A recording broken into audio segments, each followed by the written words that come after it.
We wanted to present this event. It's been about a year since we have thought of this. We were patient, and we are delighted today to have it held. And it would give you an opportunity to show you what we did. You will be able to see it, and the artists will be present, but even to go beyond. Art Entr'Elles uses artistic support, but we wanted to organize this event to personalize women's voices and to ask if, as citizens, we are ready to greet this voice. So the panel will gravitate around these issues. But I will give you the title. The second discussion's title is Making Your Voice Heard, Art as a Communication Tool in Public Spaces and the Media.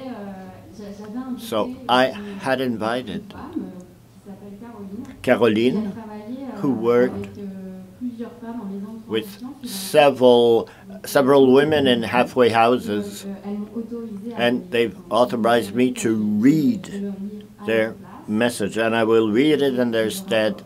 I have, with their full agreement. They are in school and they simply could not attend.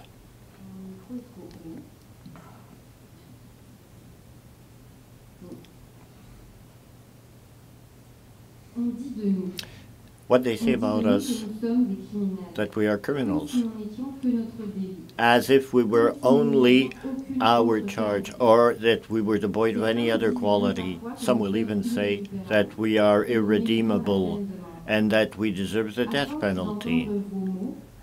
Through hearing these words, they eat at our confidence. By hearing you, we ask ourselves, are we human beings like all the others? We are losing our identity thus. We have heard you talk about us and what you would like to have us suffer. You would even like to execute us. But if we were your spouses or children, would you think that way? Wouldn't you grant us a second chance? You imagine prison as a violent and barbarous environment with women fighting, catfighting among themselves in your eyes. These women are manipulators who deserve what their lot. Would you be afraid to go to prison and meet that part of humankind? Kim is speaking now. Before that, I saw prison as a circle of women with knitting and such activity. But Caro says that I thought about this image of women wearing orange suits and being abused by the guards. So when I got there, I was on the defensive. I looked everywhere to try to see who were the leaders. I was ready to hit her to make my place. But when she came to me and introduced herself, I knew she would become my friend. Hence, I understood that most of the time, women want to know you before judging. Even the guards were nice in their way. I believe everyone is trying to make the best out of the incarceration. And Kim responds, prison is a mysterious universe. Some don't know anything about it, but what I'd like to hear about it, perhaps in order to change our minds about it. They want to know what's going on there, to hear the truth, even if it's hard.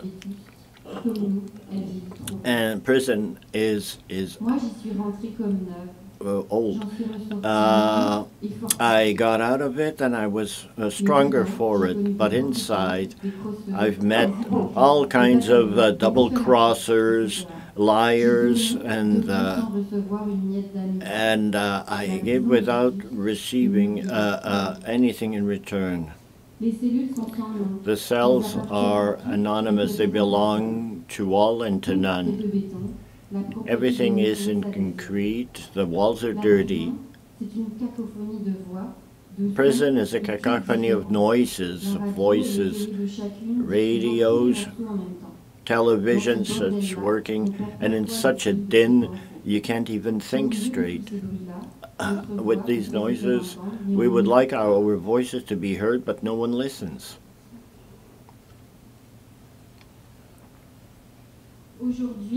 Today, we wanted to be heard and to tell of our experiences and our truth. We are in jail. We are all equal. We come from different walks of life, but we have this in common. We've suffered the same atrocities, a tough childhood, sexual abuse, mental and corporeal cruelty. These brought us to commit crimes because we were caught up without knowing how to get out of the vicious circle. But it is within the walls of the prison that we got an opportunity to understand the errors of our ways. We followed therapy to advance in a better world. We respect the incarcerated women we were. This changing process allows us to become more authentic. We derive courage from the suffering we underwent. We are small flames that are trying to light up the community because I'm a mother, an aunt, a woman with vulnerabilities such as emotional instability, who was raped by her brother. No one wanted to believe me. And from jail and in a halfway house, it allowed me to realize that I deserve what I... And Kim says she describes herself as a good person, sincere and genial. And in this arena of jail, what will happen to someone like me? I was young, vulnerable, I was insulted, injured. Jail is a trap that catches girls like me. Now that was 28 years ago. Today, I am less affected. Build up an armor, but I still try to be myself. I'm independent, loving, and strong. I'm human. We are women with our sincerities or sorrows. We carry our lot of joys and pain. When we want to be considered as human beings, hear us, understand us, and help us to rebuild ourselves.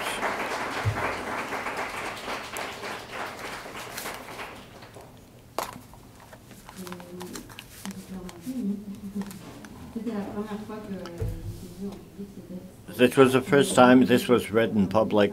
I would have liked for Kim to be here because we wrote it as a choir.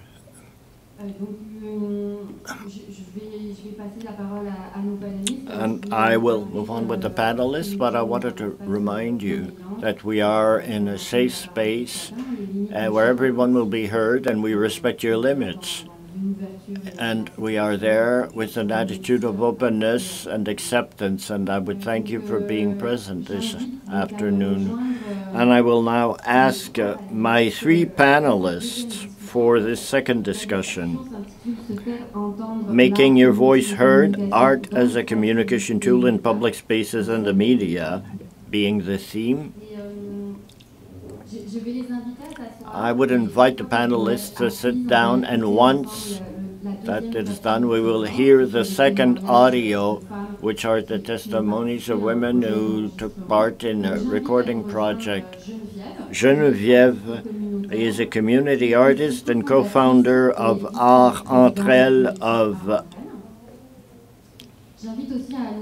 of which she is the vice president. Then there is Sylvie, who's a community artist and co-director of Dénombrement.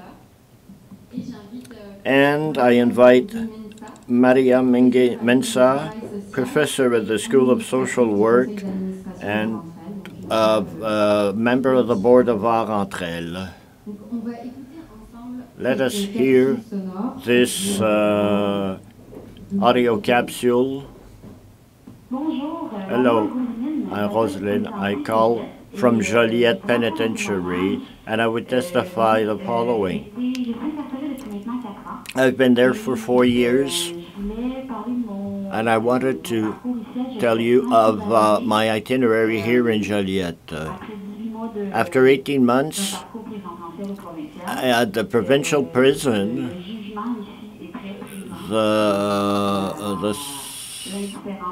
the indifference in judgment and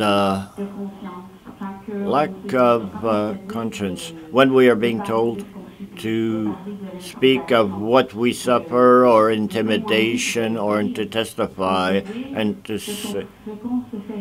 What we are being told then is that it's normal with heavier charges to be intimidated, to be spat on, or put gum in our hair, or to hide.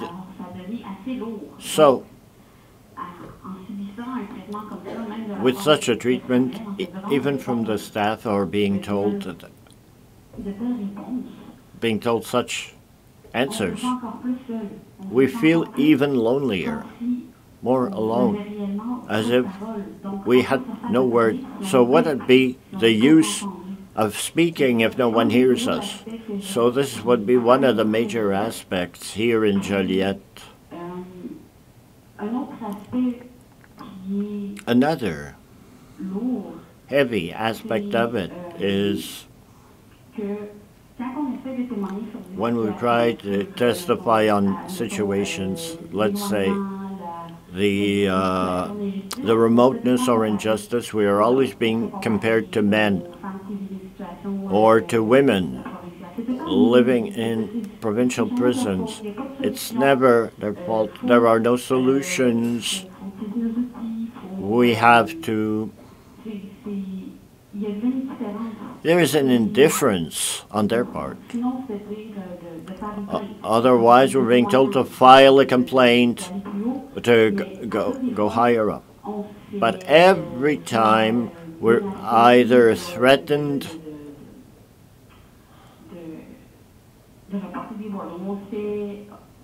or intimidated. They're always trying to belittle the steps we want to take, or to discredit them. How to be heard when no one wants to listen. So welcome all three of you. The floor is yours.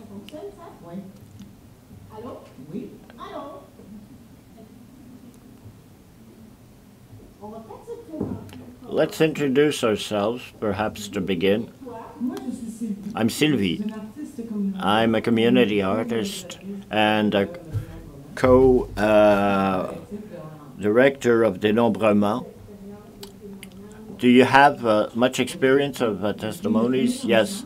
Since the first vernissage, it's frequent that people can fight.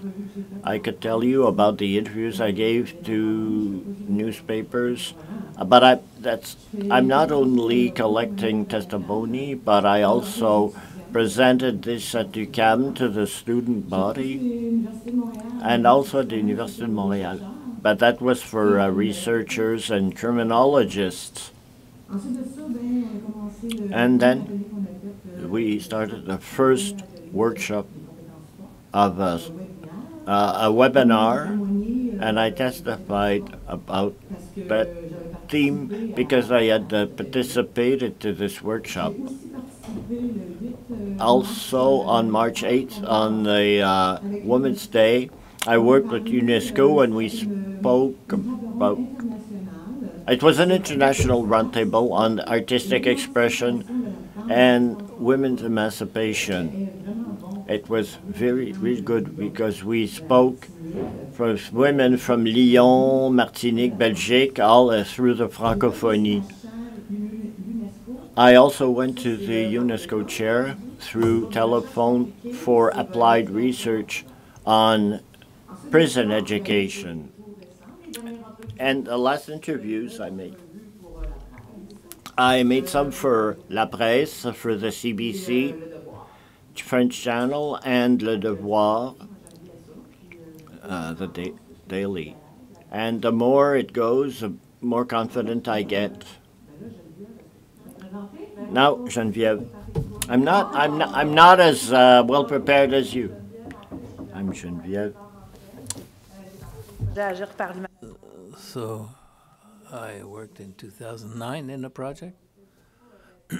So Sylvie, you're also beginning to do this. Once you do a lot of interviews, I did several programs in Radio Canada, pre-recorded sessions, conferences in front of the public.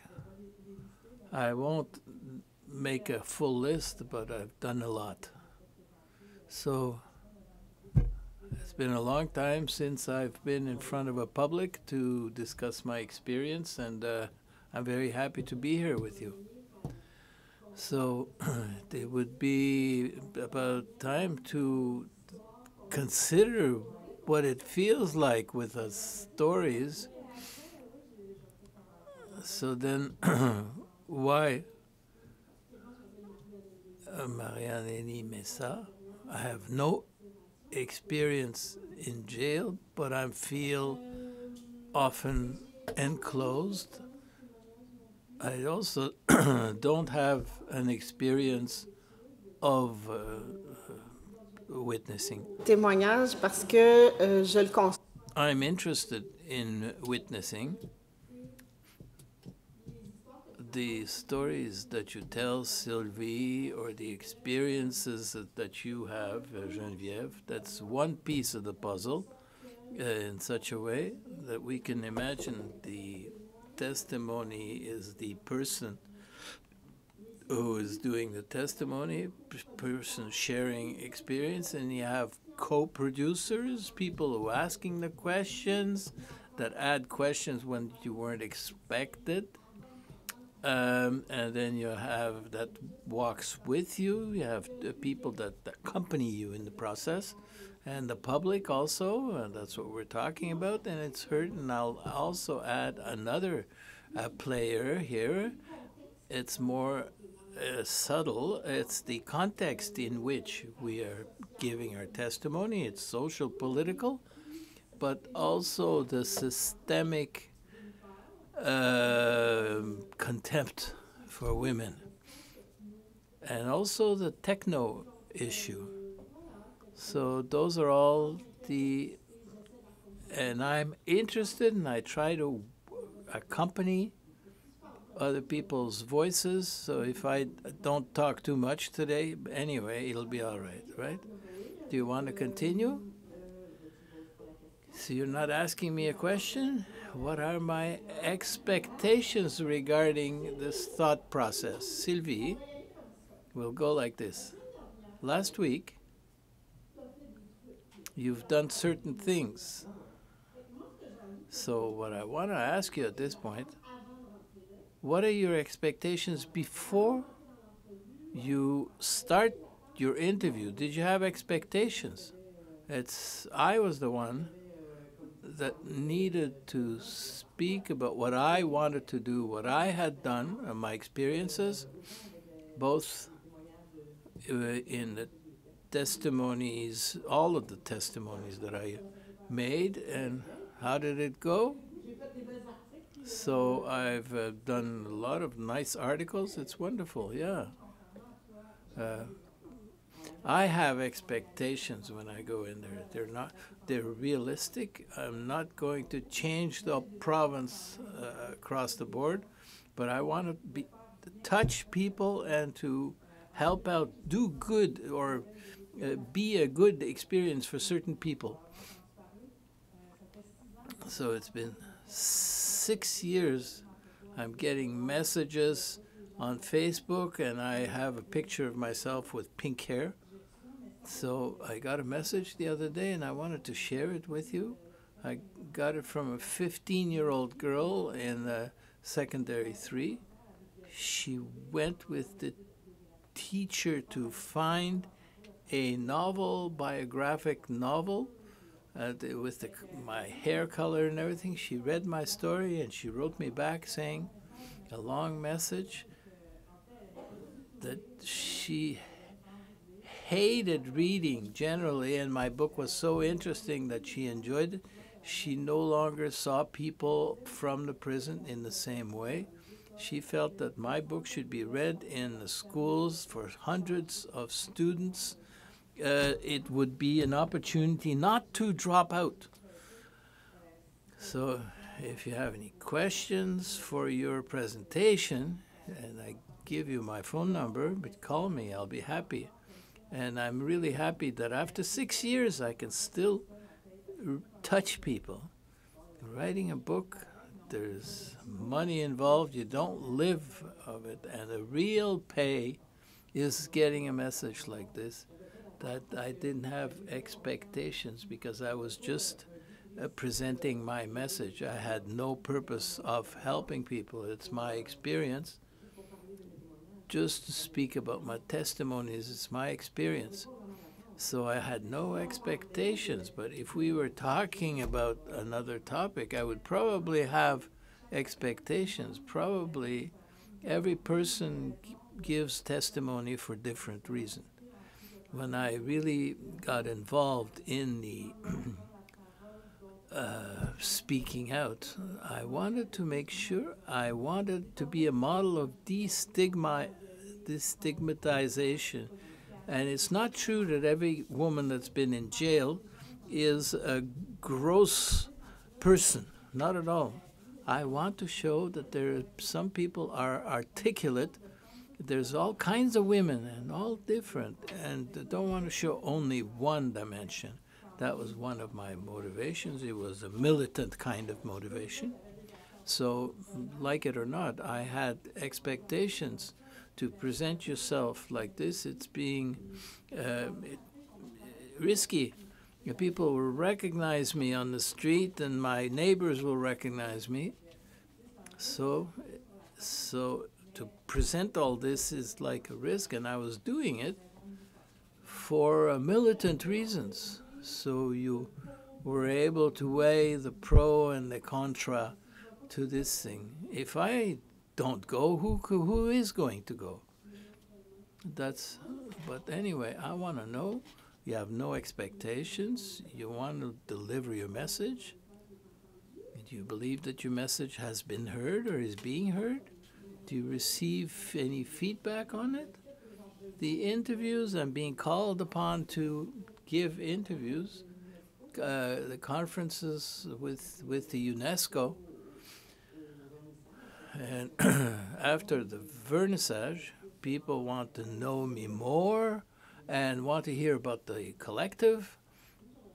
So I'd like to hear more. I want to get to your, I'd like to, the expectations. I believe that your two perspectives are very interesting. But my experience of accompanying a testimony,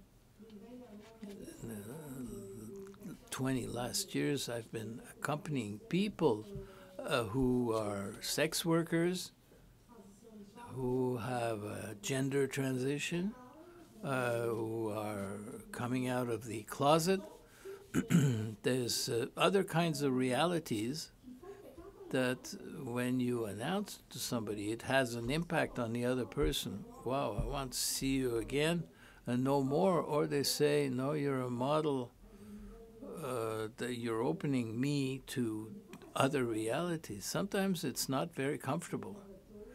So what I'd like to add here, I believe I have less expectations. I'm more like Sylvie in this instance, in as much as what is touchy with the reception of what we're presenting, we don't have any control. You can't control how people will react. So with the vernissage, people were coming to me to congratulate me and so on. They were congratulating me for this. Sœur Marguerite was there, first of all, and that was even more lovely. So what message did you want to transmit? But I would like to hear a little more, Sylvie. In the video called Dénombrement, I was in prison for 3.5 months. I was 5.5 months in the transition house. So my oeuvre, I didn't mix with the women in prison. I don't belong to that, but I met a really extraordinary person there. Sœur Marguerite is well known by everybody who's been in prison, and she has given her life for the women who are in a prison environment. She doesn't judge women, and she'll help them. All the prisoners whose birthday it is, Sœur Marguerite does not forget them. She takes a card, brings them a card. I'm Catholic, but I'm not a practicing Catholic. She didn't give me the cross. She just gave me the desire to go ahead and not give up. So when I was going to see her, I always came out of this, and I didn't mix with the other inmates. So Marguerite, we sang, we did all kinds of things. She would give you a mandala, say all kinds of hidden words. I did mandalas, 3 boxes of pencils while I was there. So I did a homage to her in my capsule. Yeah. Because she's over 80 years old. She's not fully there, but she's still there for women. So a woman who didn't have the money for the telephone card. So in the afternoon, come to see me. Say that you want to see me. Sœur Marguerite wants to see you. Sœur Marguerite, she would open her office and allow this woman to call. She's a woman with a heart. So if I understand you correctly, your personal message is a homage to Sister Marguerite, who is in there. Was there a collective message in the work? Something different in the collective message? That was it. Yeah. We wanted to be heard, of course. We wanted to be understood, but it was a message. We didn't want to speak against the prison. Everything was personal. Every video was personal. I believe how sensitive you are to how much feeling you put into things.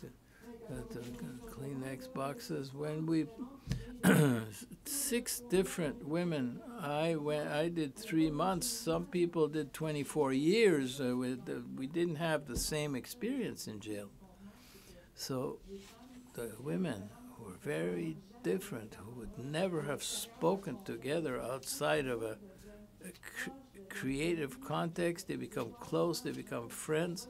They help each other. These women, even in prison, they didn't speak. They would never have spoken. Come, I'll do your makeup. I'll correct your text. I've had strong connections with the women in the collective. 2 of them, when I came to the second class. Some of them were saying, "Not her." So today, Carol is coming, so they're very happy, and yes, we're going to a lot of hugs. So it's like falling back. What I hear is the first people to hear a story say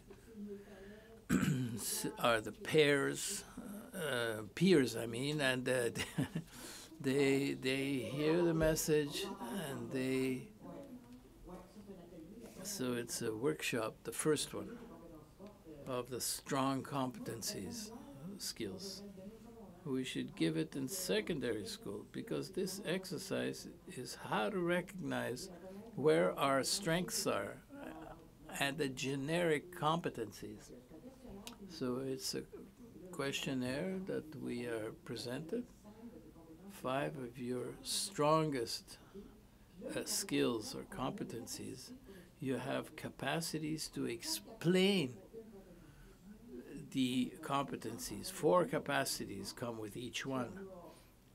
So we've taken the capacities to understand the competence. So we were counting on the development of competencies, but we hadn't structured. My competency was, the first one was communication, and ease of communication. It shows, doesn't it? Have you ever been gifted like this with words? I like to talk. I love talking, but what I've found when doing interviews with people who use testimonies in media and in art, the women,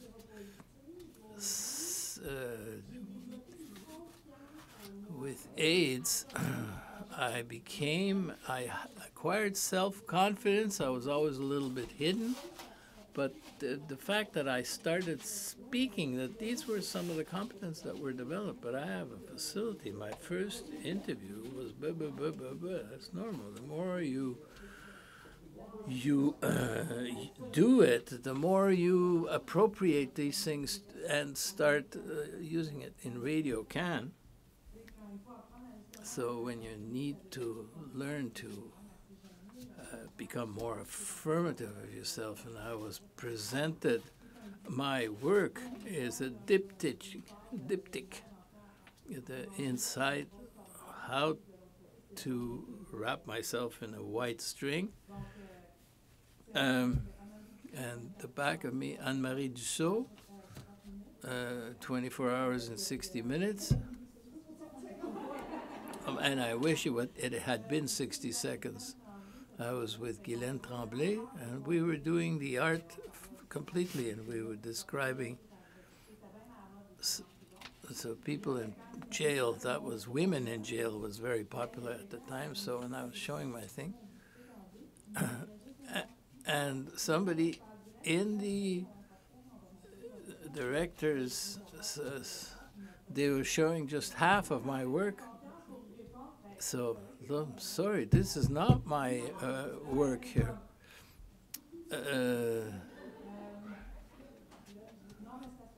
Because it's a diptych. You can't have just 50%. What we're seeing here is only part of it. So they showed all of it after that. But I could have said, just I shouldn't say this is, I'm at Radio Canada, I can shut up. But when you start speaking and you develop the confidence in yourself, you can affirm yourself at a moment. And that marked me, just to take the time. This is not my work here.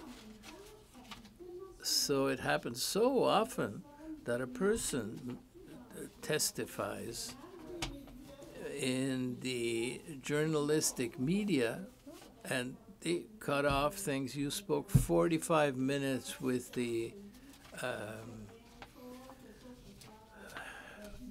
for the preparation. You said certain things should not be published, and now I recognize my journalists, and you never tell them, don't write this. You sure that they will?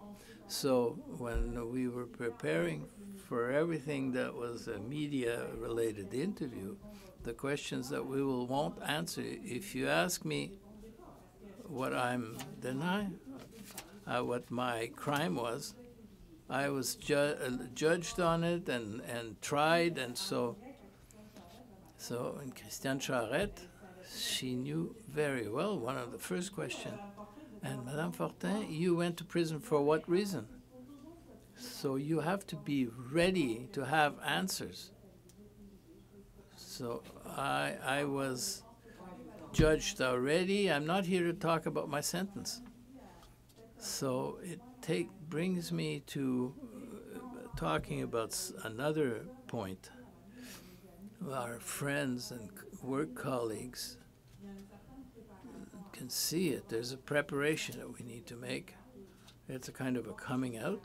My parents, a huge family. My father's family was 14 kids.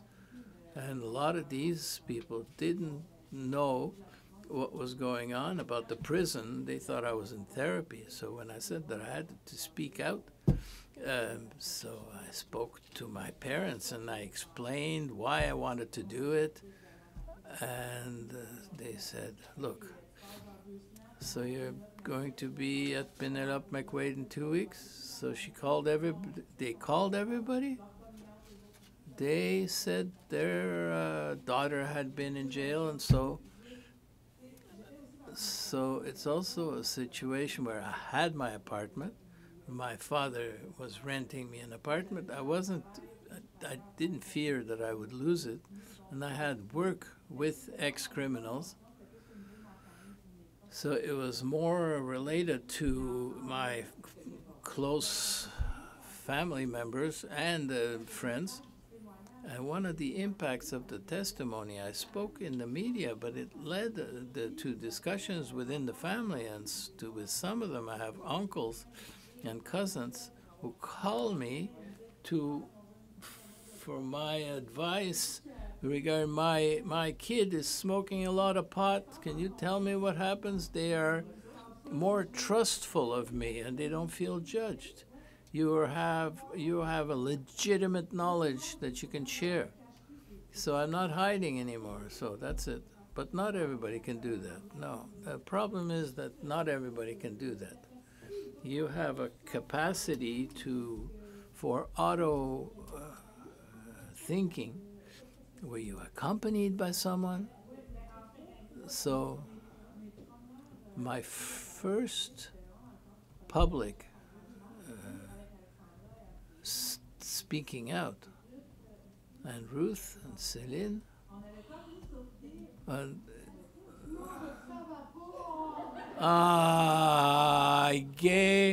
I let the cat slip out of the bag. Sœur Marguerite is coming. I'm so excited. So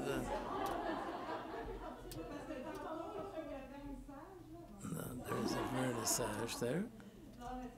But so we set up a media committee, where we discussed the issue of discussing what it is the message that we want to communicate. What are the issues that we want to talk about? Some things have remained. I don't answer this question. What was your crime? It's out of these discussions. So throughout the years that I did public appearances and in written media and radio and so on, these guidelines that were set up, I didn't do a lot of that. I didn't do public testimonies. I did 2 or 3. I did more by Zoom and telephone, but so I wasn't as comfortable as you. Well, that you can learn it in a year or 2. We'll see. So what's interesting, we're supposed to talk about how to receive things. So we're in the process of producing our testimony. We have no control on how it's received. So one of the issues here, Geneviève, you told me, can I touch the other person? So we cried a lot together. Can I get her to talk? No, it's not very kind. But the effect and the bond that you developed with people, that in Kim and Caroline, So it was very rich, and it talked to me. When we succeed in touching the other person, and she's also human, so if I look at it, we did a study on the way things are received and the testimonies of people, diversity, sexual and gender, human diversity. At the end of the exhibition, we set up some shoe boxes with emoticons.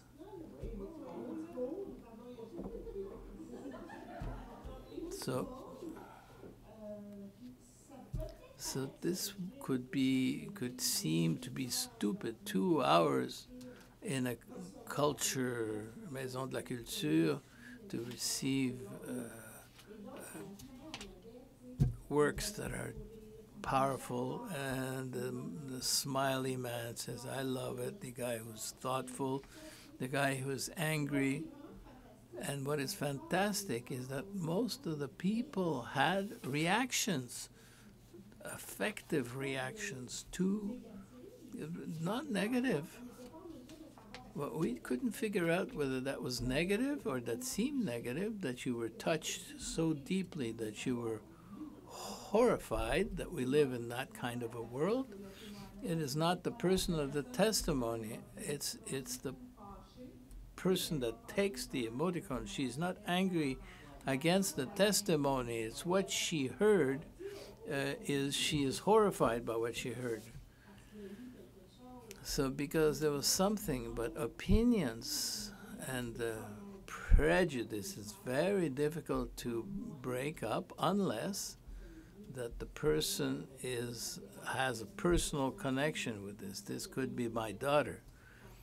When Céline was reading the text a little earlier, and Céline, and daughter, cousin, neighbor, we're all concerned. It's what I wanted to come back to, the real outfall of these things.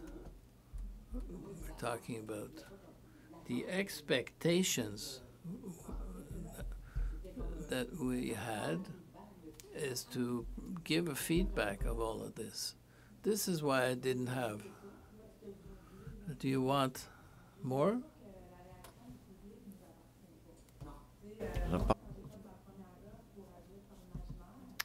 voulais exprimer, en fait, c'était quoi la folie de vivre dans un environnement aussi malsain que la prison, là, tu sais. Donc, tu peux pas rester saine d'esprit dans un environnement comme ça. Fait que c'est vraiment la folie que je voulais exprimer. Puis, je me souviens, mon père, par exemple, la première fois qu'il a vu mon œuvre, lui... When he saw that, he didn't see the madness. He simply saw that I was sequestered. And I said, Daddy, well, I can't control your perception of this. But what I'm told is that I evinced an emotion. And the emotion is not negative but positive. But we hit a nerve, whether it be anger, sadness, whatever, we have touched the people. So whether it be a testimony, a work of art, or whatever, we have an impact on people. And at least you have this evidence that it was heard.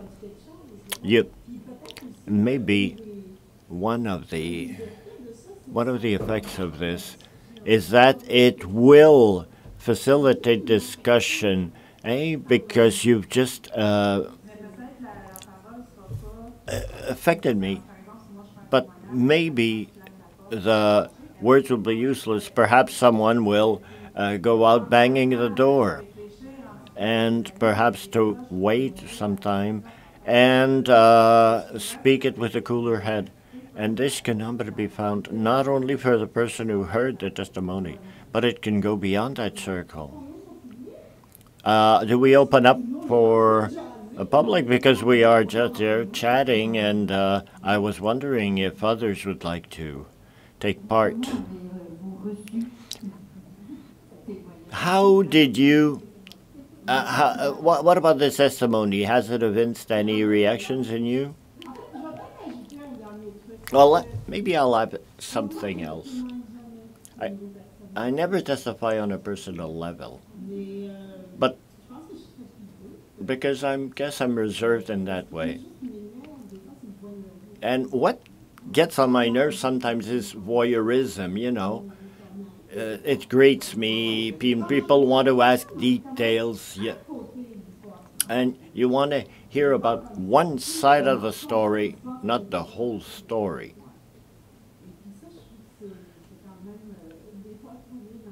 And this can be problematic at times. Yeah, but to get back to what you just said, Sylvie, we said that the experience of Sylvie to speak out in the media, when you prepare oneself to that, you must ask yourself what you're going to say, what to say. But people will still try to, you know, get at you. And if we begin to about the conditions, prison conditions, we will erase the testimony of the person you want to hear in her work of art. And what we're trying to create with art is to reach out to people and to elicit an emotion. But what the collective wanted to do essentially with the works, we wanted that the public feel what the life of each was in a cell. And it was, I believe, well received by the public, as per the interviews. Yes, well, we will ask our public that same question. But would there be any questions before we open the floor for comments or...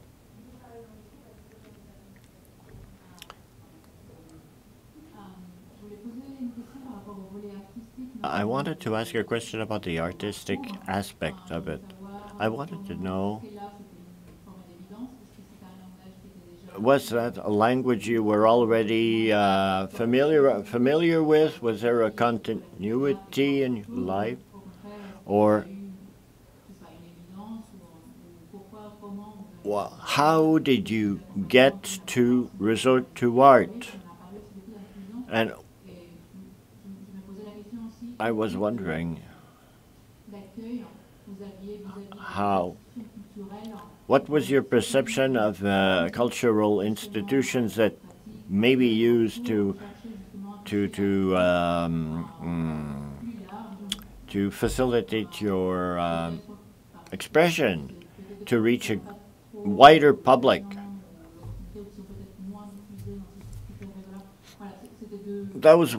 These were my questions.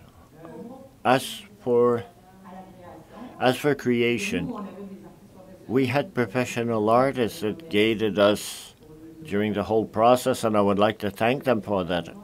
You know, to learn about camera, sound work. I even worked on my own video. That's wonderful. Dénombrement is wonderful, because without someone would have filmed us. But we decided that our video would be our work. In a former life, I would always start projects that I left unfinished. But now it's different. That's why I'm so eager. That's why I love that so much now. When I began to use my imagination, my first finding is that for once I had gone through something I had started. And after that, it becomes kind of a drug. You want to start something else because you get such a great feeling when you get to the finish line. I mean, my itinerary was like this. For me, to finish something is a thing. But before, for instance, I finished my bachelor's degree, I had to finish a work of art or a identity card. But Agir here was something, a starting point. It showed me, I learned that I could start something and conclude it. And with Art Entr'Elles, we've created this to continue the artistic process. We weren't artists by a long shot. I mean, some were good at writing, at drawing, at singing. But with Art Entr'Elles, what was interesting is that we would choose what we wanted to experiment with, and we would contact professionals and to help us nurture our artistic creation. So the artists would show us different types of paints or the evolution of poetry throughout the ages to show us what had been done, to bring us to par, and to imagine what we wanted to create with professional artists. So I wasn't a great photographer by any ways before I started. Could you expand on this?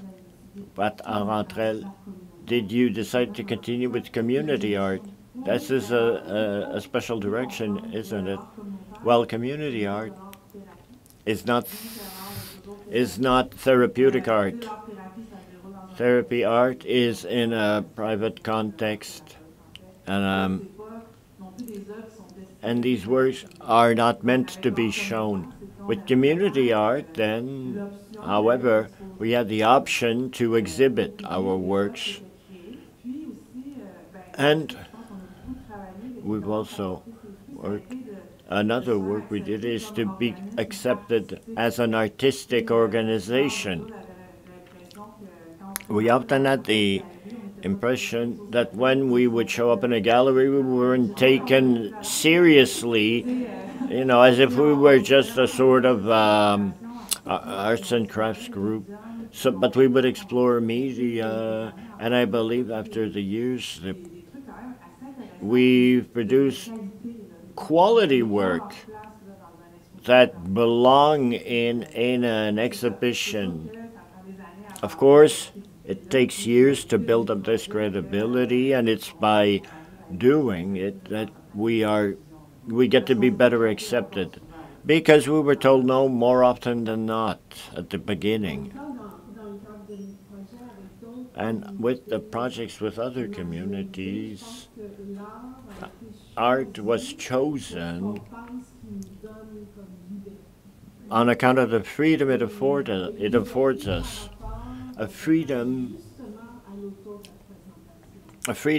from self-representation.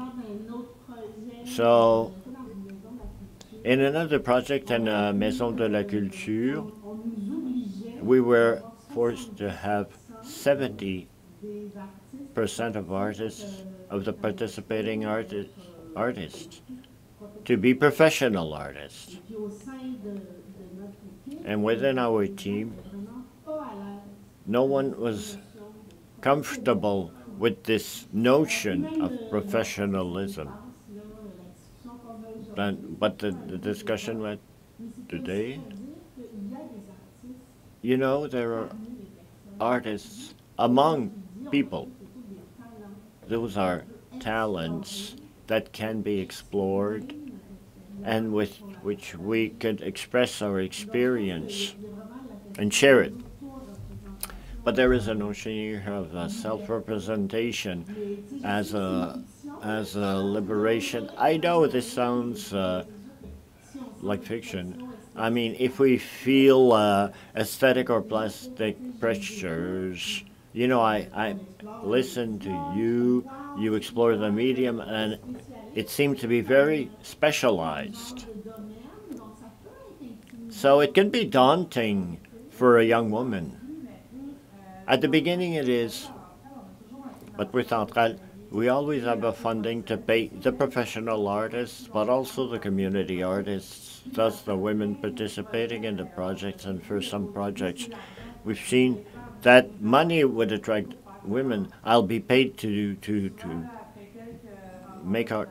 And after a few meetings, the women had come back saying, you know, I would have done this for free. It is so much more rewarding than a few dollars.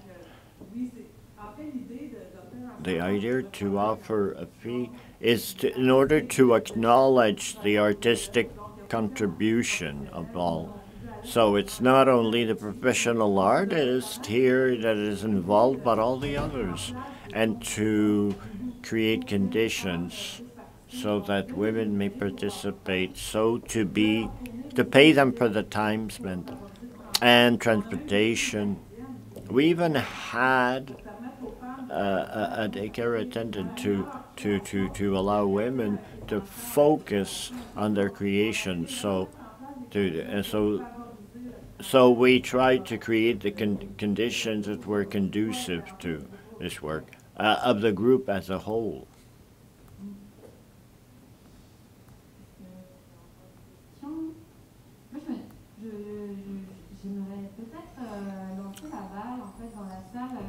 I see a hand, but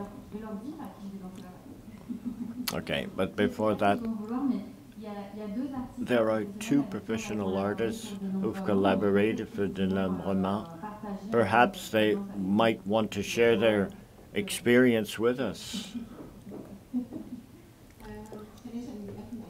I know Geneviève. Speaking of incarceration through art, do you think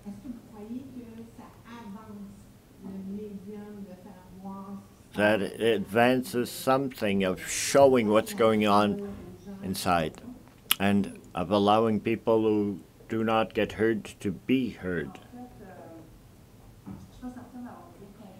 I'm not sure I understand, but as for the use of the medium, well, first of all, it's always there as a tool, so depending on what you will say or the emotion to be communicated, we'll use different media. Video is there, but writing is more of an inside experience depending on the contents. But everything is always chosen by all within the collective. The goal is to work together as to what we want to say, to whom, and how. Do we want to remain in a group where we're all agreed, or do we want to go beyond and confront our ideas? So depending on the medium, we will perhaps impact a greater public, whereas with another media it might be too restrictive. I don't know if I have answered your query. I don't think I heard the question, but I'm reacting to what my colleague has just said.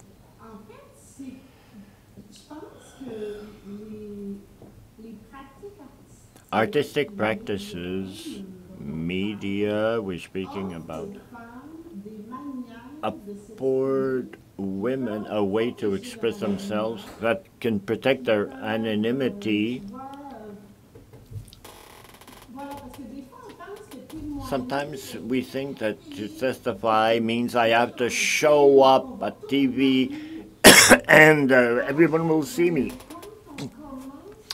Whereas when we start believing that I can tell my story in another way with images, with colors and textures, or even with words, and that no one needs to see my face, and that I can protect what little intimacy I have. I don't know if that's what you meant by if the media allows us to go further. But for certain women,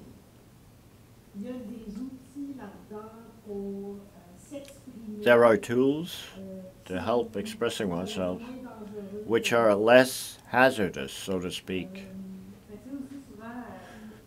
also often when you're released from detention and we go through difficult situations and we feel a lot of aggressivity and hostility. Well, one of the purposes of the cooperative is to get this all out and to splash it in a content, whether it be a through photography or whatever, to vent it positively and constructively.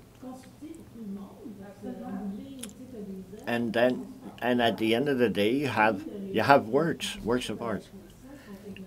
And people who participate in the exhibition are also an important element. Do you favor a medium in particular? Well, our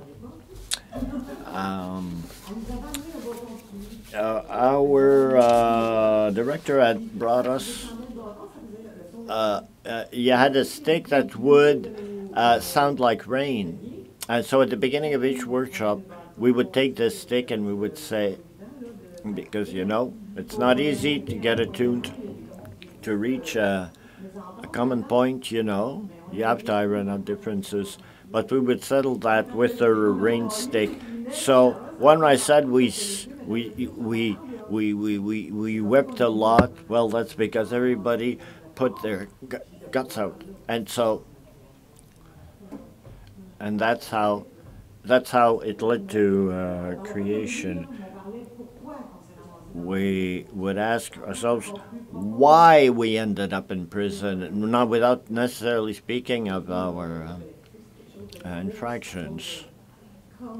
I mean, so the collective is now so dear to us. It's so close. It's like a family, isn't it? Yeah. And also, these practices are collective. I'm trying to think of it. Is it so-and-so the artist alone in a studio or not? But whereas here, you have to manage emotions among several. So you have to think this out before any project. And the professional artists that were hired had to undergo special training to adapt, because they had to say, well, I'm not the one taking all the decisions as an artist. So for the artists that get involved in this, it requires a lot of open-mindedness. I received the talking stick. I was the director of the other members of the Dénombrement. We have there you are. We will perform a duet.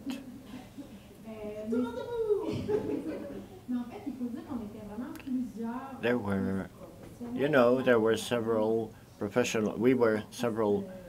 professional artists and community artists who created this work. Hubert and I was the one who was present during the whole process, but the creation process lasted 4 months. We would have meetings up to 3 times a week. Now, I am a director of documentaries, and I'm interested in the case of persons in extreme situations. I was in Brazil, and I tried to figure myself into the situation. I was to meet these women. I was eager. I said to myself, I gotta be up to the situation. I felt that responsibility, that there were a lot of intimate things that would get out. And I thought that the situation you lived in a halfway house is a peculiarly tough situation. So I said to myself, how can I make this safe, make this a safe space so that you could have trust in me, and because to follow through with the process, that it had to be based on trust. I've had an opportunity to participate in a lot of women's circles, Native women's circles especially.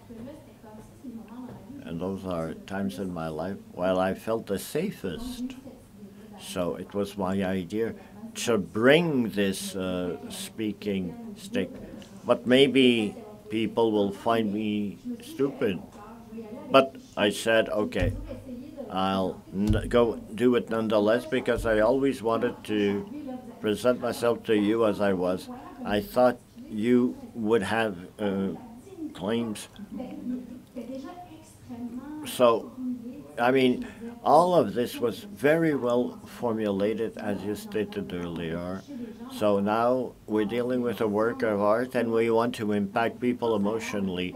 So it mustn't sound like a militant text, but you have to feel what these women are. And my work was to allow you to use this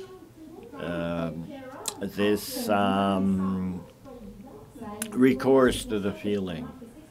That's why I liked it to be a long process.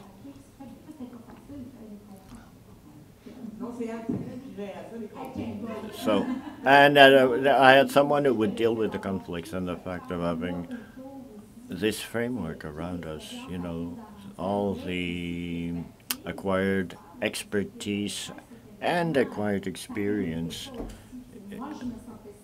I felt safe to bring him there because I knew that we had that framework to move from these experiences to the artistic expression. But Hubert, you were priceless with your expertise.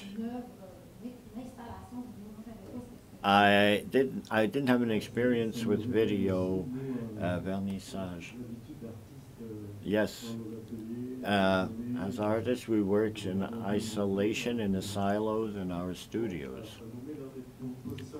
So it brings us out of our comfort zone, but it allows us to develop.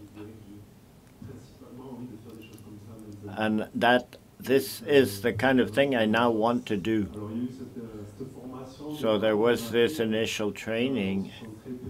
We feel like young kids because we feel we're going to run into very strong personalities, and then we follow, and then we tell our stories. And there's a lot of emotion. It's different from a family experience. I don't think I would do the same thing with my own family. I would. No, it's a family you choose. Yes. But I have a question for the two of you. I would like to know how it was received among artists. We're banned. Listen, I was answering an email from a colleague. I spoke to him about the event. I believe, yes, we had to do that all the time. Yeah, it was. I believe maybe there's less. There is a need to be together, and I stated that at every meeting. You get inside, walk in a room, 7 brains are there with their preconceived ideas on what we will create in the project, and finally we create something that is greater than all of us. This is magic. And you don't get that by working in a silo. I remember at once we would go into workshops, and I said to myself, they're going to find I'm not up to par. But then at one point during the lecture, an idea popped in my mind, and I said, wow, that's how we came up to creation, through workshops with professionals. And I would like to thank you for that, because it allowed an idea to pop. When we greet another artist, Carole, a community artist. Carole? Good afternoon. It's working. I'm Carole. I'm a community artist, and I'm working on a project with Sylvie, my friend. Yes, it's been a long time. I'm trying to speak properly. I was part of the Denopoma project because I needed to be heard. There.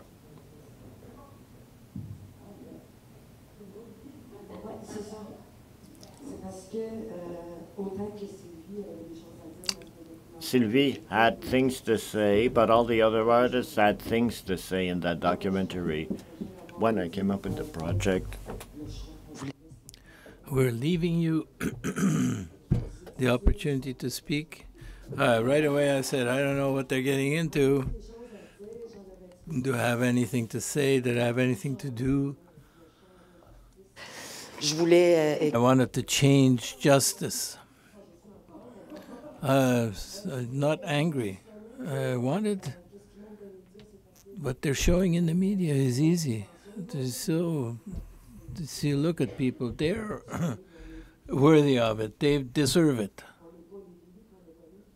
We are not the crimes that we committed. Mérité. Yes, I deserved the time I stopped. I also wanted to talk about the conditions of life that we have there and what we can experience in jail. Yes, we did commit a crime. We have caused collateral damage and all, but our experience behind the walls is different. I've had enemies, and I'm certain that I have some more, and I wouldn't wish that to my worst enemy. In my project, what I wanted to get, I experienced an event, and I was classified maximum. They didn't have the right, but they did it anyway. During my maximum detention, I lost my father on the 16th of November. On the 21st of January, my mother passed away. For 3 months, no father, no mother. So I had the right. They gave me a choice. You can see your father while he is alive or after he dies. That's a great choice. I'm giving it to you. Chance de le regretter, là. Right. Take the right one. After that, I started fighting back. My mother, I really relied on her. She was so I'm human. I did make a mistake. I've made some bad choices, indeed. You're giving me a choice between I can go to my dad while he's still alive or see him dead right now. I did a documentary based on this.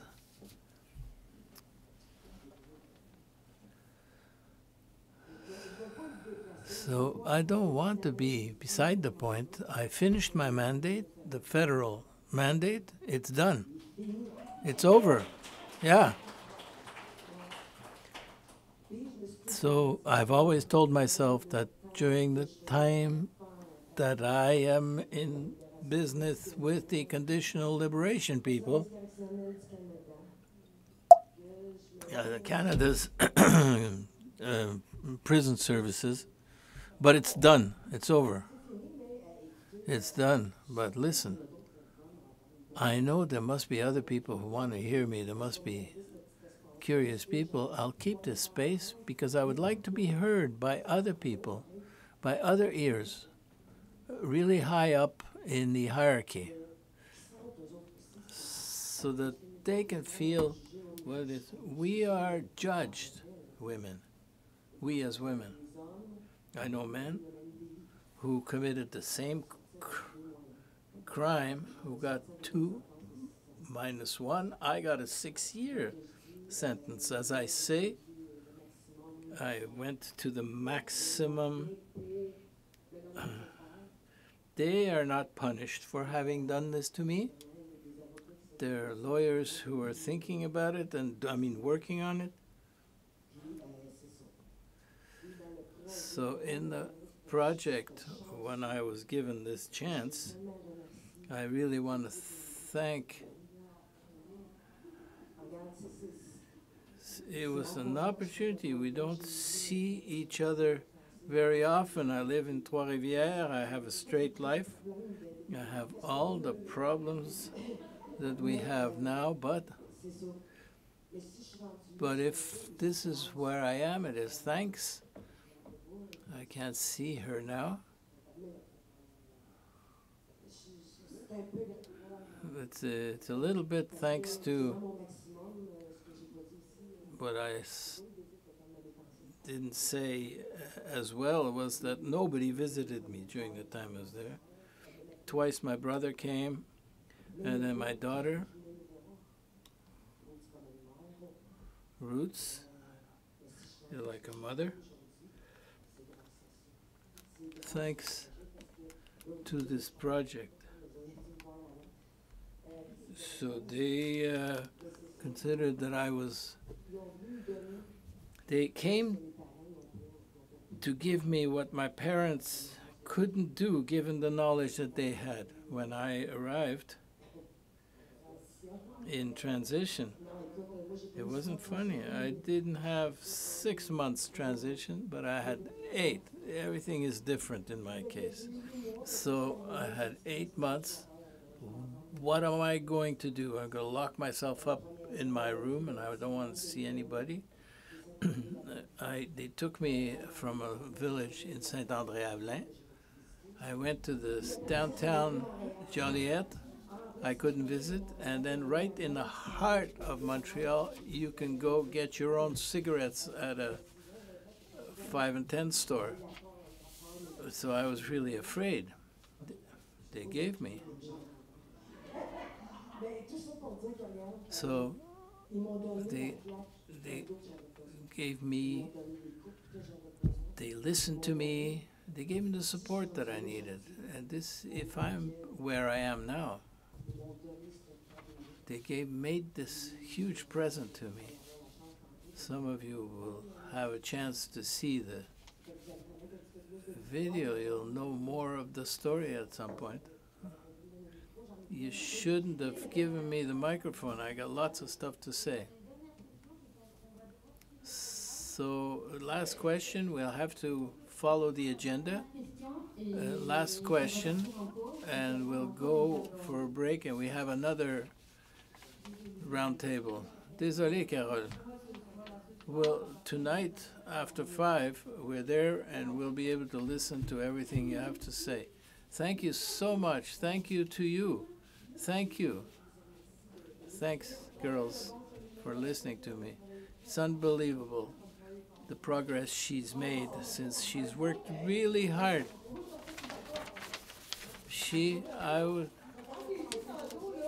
The transition house.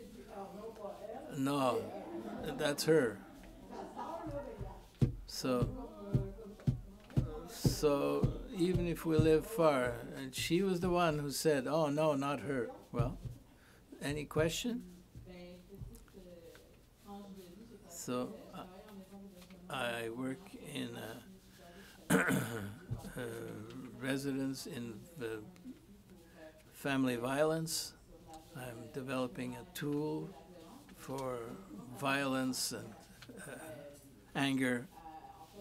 So I didn't think about how women are always associated to emotions. The anger is like a man's emotion. Women can never say that they're angry despite all the abuse that they've undergone.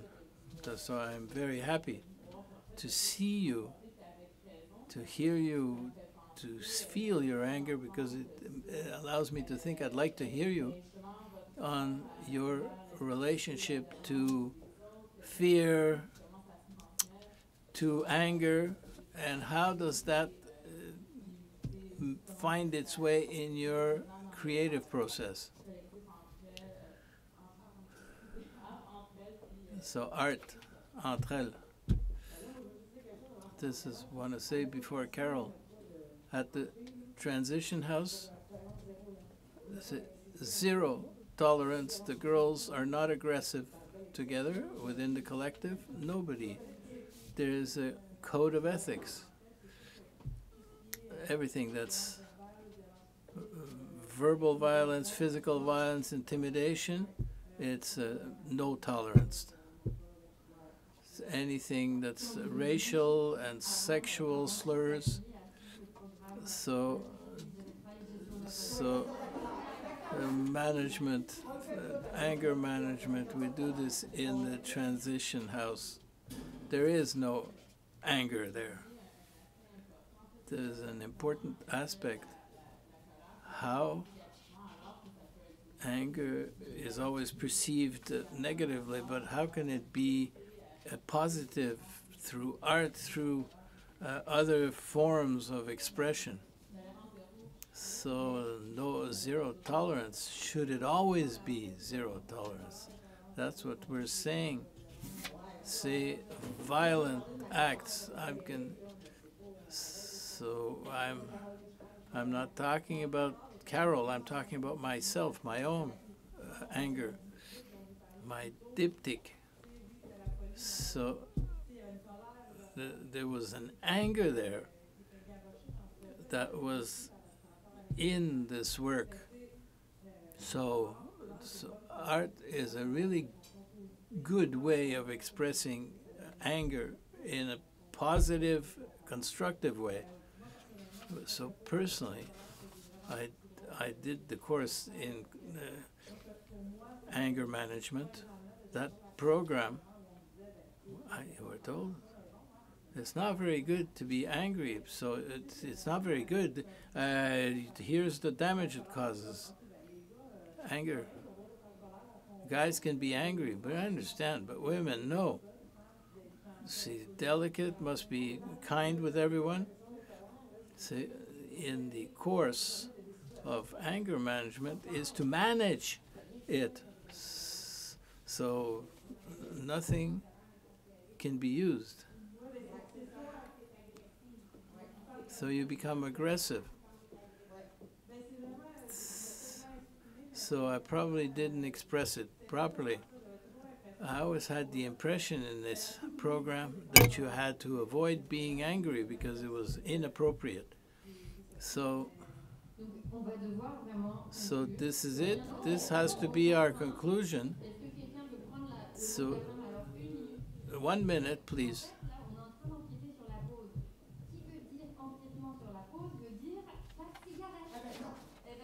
So no cigarette if we're doing the break.